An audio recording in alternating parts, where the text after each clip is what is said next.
সুপ্রিয় দর্শক, আসসালামু আলাইকুম। 21শে মার্চ 2025 রোজ শুক্রবার, আজ 20শে রমজান। দর্শক, আপনারা জানেন আমি এখন বর্তমান দাঁড়িয়ে রয়েছে রাজধানী দক্ষিণ কমল জামে মসজিদের সংলগ্নে। আপনারা জানেন এই মসজিদে গত আম, পয়লা রমজান থেকেই মাসব্যাপী ধর্মপ্রাণ মুসল্লি এবং রোজাদারদের জন্য ইফতারি আয়োজন করেছেন। তারা ফ্রিতে ইফতারি খাওয়াচ্ছেন এই মসজিদ কমিটি। আপনারা জানেন গত জুলাই আগস্টের পর সারা বাংলাদেশেই মসজিদ, মাদ্রাসা এবং এতিমখানাতে কমিটির একটা পরিবর্তন হয়েছে। তেমনি করেই রাজধানী এই দক্ষিণ কমলার ঐতিহ্য বহন করে এই মসজিদ, কমলাপুর জামে মসজিদ, এই মসজিদের কমিটিও পরিবর্তন হয়েছে, এসেছে নতুনত্ব কিছু।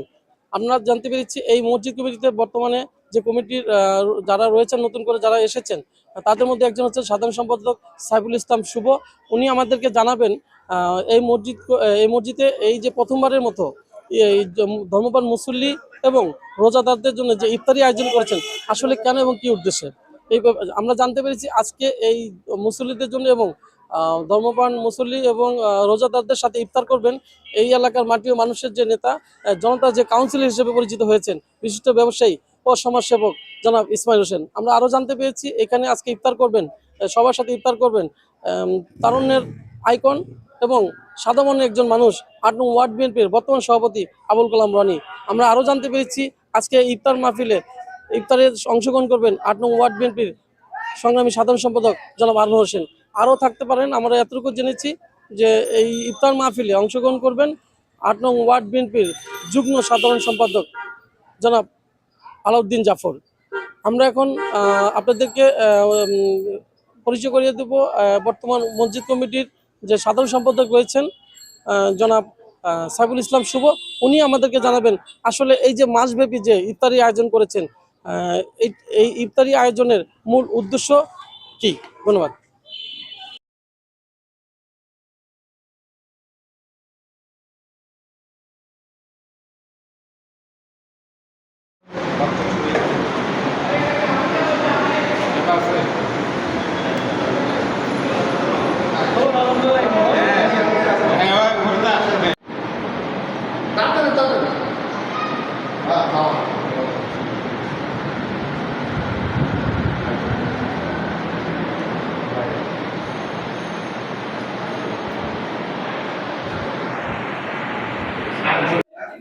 দর্শক, আমরা আজকে রয়েছি রাজধানী দক্ষিণ কমল জামে মসজিদে। আপনারা জানেন এখানে পুরো রমজান মাস জুড়ে মসজিদ কমিটি মুসল্লিদের জন্য, ধর্মপ্রাণ মুসল্লিদের জন্য ইফতারি আয়োজন করেছে। আজ এই ইফতার মাহফিলে অংশগ্রহণ করেছেন এই এলাকার জনতার কাউন্সিলর হিসেবে পরিচিত এবং বিশিষ্ট ব্যবসায়ী জনাব ইসমাইল হোসেন। আমরা প্রথমে জানতে চাবো এই মসজিদ কমিটির সাধারণ সম্পাদক সাইফুল ইসলাম শুভর কাছ থেকে, এই যে আজকে অনুষ্ঠানে প্রধান অতিথি আজকে অনুষ্ঠানে যে অংশগ্রহণ করেছেন ইসমাইল সাহেব, সেই ব্যাপারে উনি কিছু বলবেন। বিসমিল্লাহির রহমানির রহিম। আমি আসলে যার কথা না বললেই নয়, আমার বন্ধু ইসমাইল হোসেন সাবেক ওয়ার্ড বিএনপির সভাপতি ছিলেন, মতিঝিল থানা বিএনপির ১ নম্বর যুগ্ম আহ্বায়ক ছিলেন, জয়েন্ট সেক্রেটারি ছিলেন, ভাইস প্রেসিডেন্ট ছিলেন।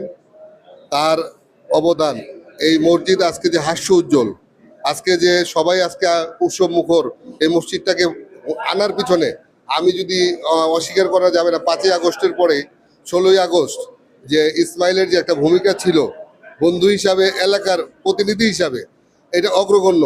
এবং ও আজকে আমাদের মসজিদে আজকে আমরা ইফতার মাহফিলে আনতে পেরে ওকে আমরা আজকে অতিথি হিসেবে আহত দিয়েছি। ও যদিও উপদেষ্টা, তারপর আমরা ওকে প্রধান অতিথি হিসেবে আমরা এখানে নিমন্ত্রণ করেছি।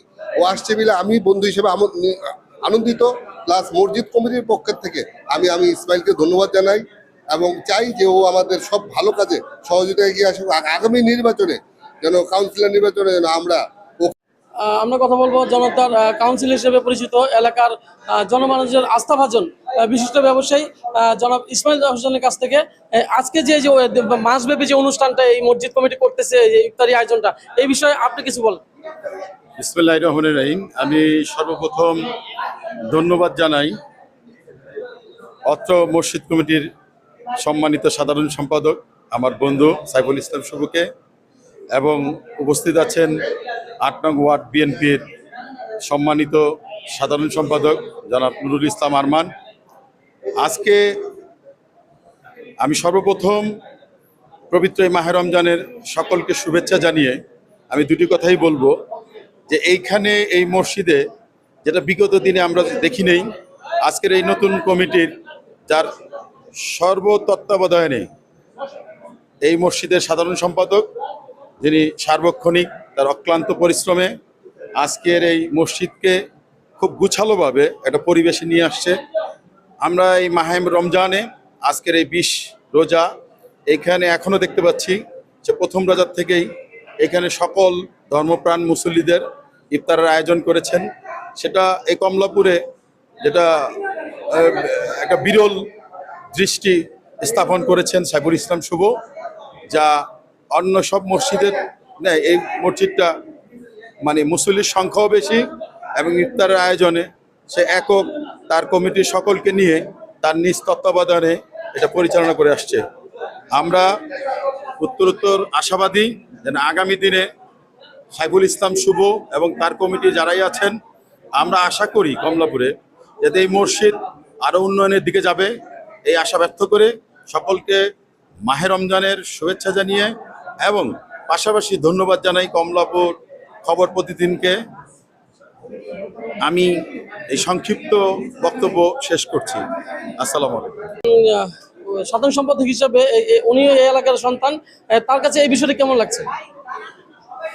ধন্যবাদ কমলাপুর খবর প্রতিদিনের খোকনকে। আসলে এটা খুব একটা ভালো কাজ, মহৎ কাজ। আমাদের বন্ধু সাইফুল ইসলাম শুভ মসজিদ কমিটির সেক্রেটারি মাসব্যাপী ইফতারের আয়োজন করছে, এই জন্য তাকে এলাকাবাসীর পক্ষ থেকে, আমার 8 নম্বর ওয়ার্ড বিএনপির পক্ষ থেকে আমি আবারও তাকে ধন্যবাদ জানাই এই ধরনের কাজ করার জন্য। সামনে যাতে উনি আরও ভালোভাবে এই মসজিদ পরিচালনা করতে পারে, আমি এটি আশাবাদী। আমরা সর্বদা আমাদের নেতা জনতার কাউন্সিলর ইসমাইল হোসেনকে সাথে নিয়ে আমরা ওয়ার্ড বিএনপি সর্বদা এইসব ভালো কাজের পাশে থাকবো। আসসালামু আলাইকুম। ধন্যবাদ। দর্শক যেমনটি শুনছিলেন জনতার কাউন্সিলর জনাব ইসমাইল হোসেন এবং 8 নং ওয়ার্ড বিএনপি সাধারণ সম্পাদক জনাব আরমান হোসেনের কাছ থেকে।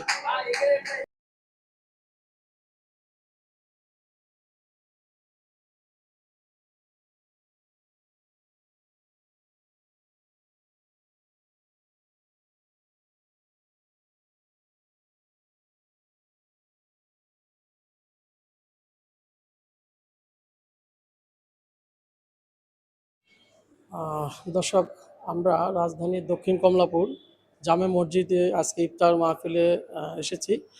আমরা আজকে জানতে চাবো যে এই মসজিদের প্রধান যে ইমাম রয়েছেন, ওনার কাছ থেকে আমরা জানতে চাবো যে এই মাসব্যাপী যে এই মসজিদের উদ্যোগে, মসজিদ কমিটির উদ্যোগে ধর্মপ্রাণ মুসল্লি এবং রোজাদারদের জন্য যে ইফতারি আয়োজন করেছে, এটা উনি এই মসজিদের ইমাম সাহেব হিসাবে এটা উনি কীভাবে দেখছেন? বিসমিল্লাহ ওয়াসালাত ওয়াসালাম আলা রসুলিল্লাহ। আলহামদুলিল্লাহ, রমজান মাস আমরা সকলেই জানি এটা সিয়াম সাধনার মাস, এবং রমজান মাস এটা হলো একে অপরের প্রতি সহমর্মিতা প্রকাশের মাস, একে অপরের প্রতি মোহাব্বত ভালোবাসা প্রকাশের মাস। তো সেই দৃষ্টিকোণ থেকে ইসলাম আমাদেরকে এটা শিক্ষা দেয় যে রমজান মাস অন্য 11 মাসে না পারলেও রমজান মাসে আমরা একে অপরের প্রতি ভালোবাসা প্রকাশ করব। তো সেই ভালোবাসার একটা বড় বহিঃপ্রকাশ হলো আরেক ভাই যিনি রোজা রেখেছেন তাকে ইফতার করানো। এবং রাসূলুল্লাহ সাল্লাল্লাহু আলাইহি সাল্লাম এক্ষেত্রে বলেছেন, কেউ যদি কোনো একজন রোজাদারকে ইফতার করায়, চাই সেটা সামান্য একটু দুধের মাধ্যমে হোক, 1 গ্লাস পানির মাধ্যমে হোক, অথবা একটু খেজুরের মাধ্যমে, আল্লাহ রসুল সাল্লাল্লাহু আলাইহি সাল্লাম বলেছেন যে এর মাধ্যমে আল্লাহ তাআলা রব্বুল আলামিন তার সমস্ত গুনাহগুলিকে মাফ করে দেন। তো সেই দৃষ্টিকোণ থেকে আলহামদুলিল্লাহ এখানে যে ইফতারের একটা উদ্যোগ, সবাই এখানে একসাথে এসে একত্রিত হয়ে ইফতার করা, এটা আমার কাছে খুব একটা ভালো একটা উদ্যোগ মনে হয়। আলহামদুলিল্লাহ, যারা এই বিষয়ে উদ্যোগ নিয়েছেন, আমি সকলের জন্য দোয়া করি আল্লাহ তাআলা যেন সকলকে আন্তরিকতা এবং বিশেষ করে আল্লাহ তাআলা সবাইকে যেন ইখলাসের সাথে এই খেদমতটাকে আঞ্জাম দেওয়ার তৌফিক দান করেন। কারণ দিনই প্রত্যেকটা খেদমতের জন্যই ইখলাস অত্যন্ত জরুরি বিষয়। তো সবাইকে যেন আল্লাহ তাআলা ইখলাস দান করেন এবং তাদের এই চেষ্টার জন্য আল্লাহ তাআলা তাদেরকে উত্তম প্রতিদান দান করেন। ধন্যবাদ। দর্শক যেমনটি শুনছিলেন দক্ষিণ কমলাপুর জামে মসজিদের ইমাম সাহেব বলছিলেন যে রমজানে একজন মুসলমান আরেকজন মুসলমানকে ইফতারি করলে কি ধরনের সওয়াব হয়ে থাকে এবং আল্লাহর বিধান রয়েছে। ধন্যবাদ। দর্শক, আমরা আজকে আছি রাজধানী দক্ষিণ কমলাপুর জামে মসজিদ ইফতার মাহফিলে। আপনারা জানেন পুরো রমজান জুড়েই এই মসজিদ কমিটি ধর্মপ্রাণ মুসল্লি এবং রোজাদারদের জন্য ইফতারি আয়োজন করেছেন। আমরা আজকে জানতে চাবো এখানে ইফতারি করতে আসা একজন মুসল্লির কাছ থেকে তার কাছে এই বিষয়টা কেমন লাগছে। আপনি যদি আমাদের একটু বলেন, আজকে 1 মাস যাবো, মানে দীর্ঘ 1 মাস এই রমজানে মসজিদ কমিটি ইফতারি আয়োজন করেছে আপনাদের জন্য, এই বিষয়টা আপনার কাছে কেমন লাগছে? ভালো লাগছে, আলহামদুলিল্লাহ, লাখো কোটি শুকরিয়া। সাথে সাথে মুসল্লিগণকে ইফতার করাচ্ছে এই মসজিদে, কমলাপুর জামে মসজিদে, এরা খুব ভালো। আর আমরা তো সন্তুষ্ট যে অনেক সময় পাই না, মসজিদে এসে ইফতারি করি এই। আর খুব ভালো অনেক আইটেম দেয়, এতে আমরা খুশি। এখানকার যে ইফতারের মান কেমন আপনার কাছে লাগে? আলহামদুলিল্লাহ, মান খুব ভালো এবং আমাদের খাবার পর্যাপ্ত পরিমাণে, খাওয়ার পরও আবার আমাদেরকে বলে যে খাবার আছে, নেবেন কিনা, এবং আমাদের পরিপূর্ণভাবেই আমরা তৃপ্তি সহকারে খাইতে পারি, আলহামদুলিল্লাহ। ধন্যবাদ। দক্ষিণ কমলাপুর জামে মসজিদে আপনারা জানেন পুরো রমজান মাস জুড়ে মসজিদ কমিটির উদ্যোগে ইফতার মাহফিলের আয়োজন করেছে ধর্মপ্রাণ মুসল্লি ও রোজাদারদের জন্য। আমরা আজকে এই ইফতার মাহফিলে যারা এখানে ইফতার করতে আসেন তাদের কাছ থেকে একটু কথা বলবো, তাদের কাছ থেকে জানবো যে কি ধরনের ইফতার আসলে তারা দিয়ে থাকেন। আমাদেরকে একটু বলবেন আসলে এই যে রমজান মাস জুড়ে এই যে ইফতারি আপনারা এখানে খাচ্ছেন, আসলে ইফতারের মানটা কিরকম? মানটা খুব ভালো। মানটা ভালো। হ্যাঁ। এই ধরনের অনুষ্ঠান আপনার কাছে কেমন লাগছে? ভালো লাগছে, আপনার খুব চার ভালো বছর লাগছে। বছরে এরকম ধরনের হয়, আশা করি খুব ভালো। দর্শক, যেমনটা বলছিলেন, এখানে যেসব মুসল্লিরা ইফতারি করতে এসেছেন তারা আমাদেরকে জানিয়েছেন যে রমজানের মাস পুরো মাস জুড়েই যে তারা ইফতারি আয়োজনটা করেছেন কর্তৃপক্ষ, তারা এই ইফতারিতে অনেক সন্তুষ্ট এবং তারা চান এই ইফতারি যে আয়োজনটা এটা অব্যাহত থাক এবং কমলাপুরে আরও যে মসজিদ রয়েছে সেই মসজিদ কর্তৃপক্ষ, কমিটির কর্তৃপক্ষ, তারা যাতে তাদের মসজিদগুলোতে এই ধরনের আয়োজন করেন এমনটাই আশা করেছেন এখানকার মুসল্লিরা।